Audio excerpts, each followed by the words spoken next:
निश्चित मरोगे जवानी में ज्ञान चक्षु खोल नैन से निहारो यारो सुंदर जीवन मत फेंको पानी में।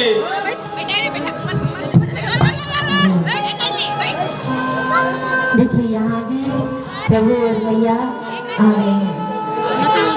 मैया विजय माला लेकर के आई है भगवान के कंठ में डालने के। मैया माला उठाई तो है लेकिन पहना नहीं पा रहे। क्यों नहीं पहना पा रहे? यहाँ राम जी थोड़े बड़े हैं और हमारे प्रभु थोड़ा झुक जाइए, प्रभु थोड़ा झुक जाइए। सखियाँ प्रार्थना कर रही हैं, प्रभु थोड़ा झुक जाइए। झुकी जाइयो तनिक रघुवीर किशोरी मोरी छोटी सी। झुकी जाइयो तनिक रघुवीर किशोरी मोरी छोटी सी। झुकी जाइयो तनिक रघुवीर किशोरी मोरी छोटी सी। झुकी जाइयो तनिक रघुवीर किशोरी मोरी छोटी सी। झुकी जाइयो तनिक रघुवीर किशोरी मोरी छोटी सी।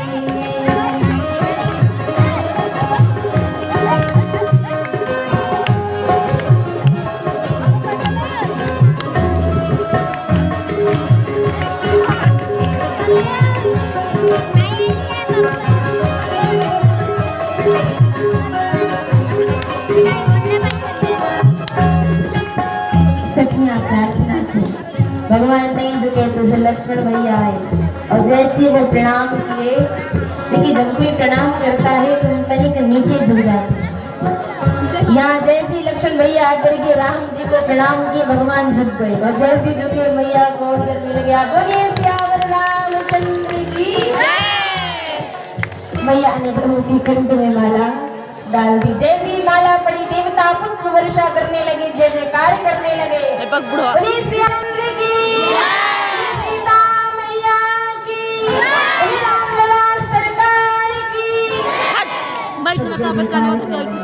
हम आपकी दृष्टि का दर्शन कर रहे हैं।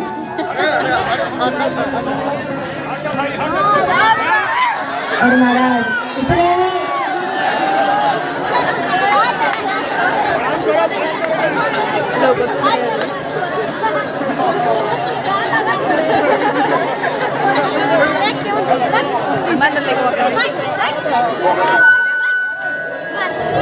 को लगा ऐसा मारो साथ कबर गले में माला पड़ी है। जैसे माने देखा महाराज यहाँ पे जय जयकार हो रहा, उधर परशुराम जी आ गए। देवताओं के हाथ में उधर जो जितने वहाँ राजा गण बैठे थे उनके हाथ में खुजली हो रही थी युद्ध के लिए। लक्ष्मण भैया से राम जी ने कहा चिंता न करो, अभी महेंद्र पर्वत से बाबा जी आ रहे हैं। और महाराज परशुराम जी वहां पहुंचे। जनाब तेरे सभा में इतने राजाओं की भीड़ क्यों लगी है, क्या हो रहा है यहाँ पे? जनक जी आए, विश्वामित्र ने भी राम जी लक्ष्मण जी को लेकर के आए, प्रणाम किए। जनक जी ने कहा महाराज हमारी बिटिया का आज स्वयंवर हो रहा है। बीच में भगवान का शिव जी का धनुष रखा गया था और जैसे धनुष का नाम लिए तब टूटे हुए धनुष पर दृष्टि गई और जैसे धनुष का नाम लिए मानो किसी ने आग में ऊपर से घी डाल दिया और नमक उठी। किसने तोड़ा शिव के किस पिनाक को, धनुष को निकाल करके बाहर करो, नहीं तो तुम्हारी जहां तक को नष्ट कर दूंगा, खंड खंड करके सब समाप्त कर दूंगा, जितने राजा यहाँ आए सबको मार दूंगा। महाराज गरजे है, जनक जी घबरा गए। विश्वामित्र मुनि मनी मन राम जी से आज्ञा आदेश करते हैं जाइए संभालिए। अब गरज रहे जनाब निकाल के बाहर करो, जिसने भगवान शिव की इस पिनाक को तोड़ा उसे बाहर करो। गरज रहे थे तब तक राम जी आ गए। राम जी आकर के विश्वामित्र मुनि को प्रणाम किए।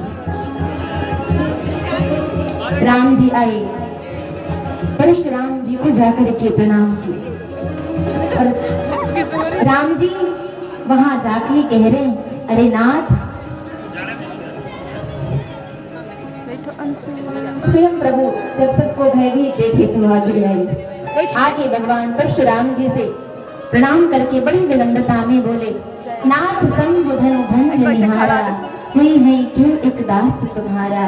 आयस काह कहिए कि न मोही, सुन रिसाई बोले वही के। राम जी स्वयं आगे आए, विनम्रता से बोले। भगवान ने कहा, प्रभु इस धनुष को तोड़ने वाला अवश्य आपका कोई सेवक हो। छोटा की बड़ा यहाँ भगवान की शीलता का दर्शन करिए। जिस कार्य को कोई नहीं कर पाया उस कार्य को राम जी ने किया, पर आके कह रहे कि महाराज इस धनुष को तोड़ने वाला अवश्य आपका कोई दास हो। परशुराम जी ने कहा, राम, दास का कार्य सेवा करना। मैं कह रहा हूं जिसने इस धनुष को तोड़ा उसे निकाल के बाहर करो। राम जी तो बार बार कहते, नाथ संबोधन भंज निहारा, हुई नहीं के दास तुम्हारा। वो तो बार बार कह रहे, परशुराम जी कोई बात समझ में नहीं आ रही। लक्ष्मण भैया देखे, अरे ये जोड़ी अच्छी नहीं लग रही है। क्यों? ये बाबा जी धीरे बोलना नहीं जानते और हमारे भैया ये तू नहीं बोल रहा है, तेरा काल गुस्से बुलवा रहा है। तू भगवान शिव के इस धनुष को एक छोटी सी धनुष से तुलना करता है। लक्ष्मण भैया ने कहा, बाबा जी धनु ही हो या धनुआ हो, दोनों का काम एक ही है, बाल चला। परशुराम जी खुद गरजते, राम जी फिर आगे आते, परशुराम जी को संभालते। अरे महाराज, बड़े लोग छोटों की बातों पर ध्यान नहीं देते, बताइए क्या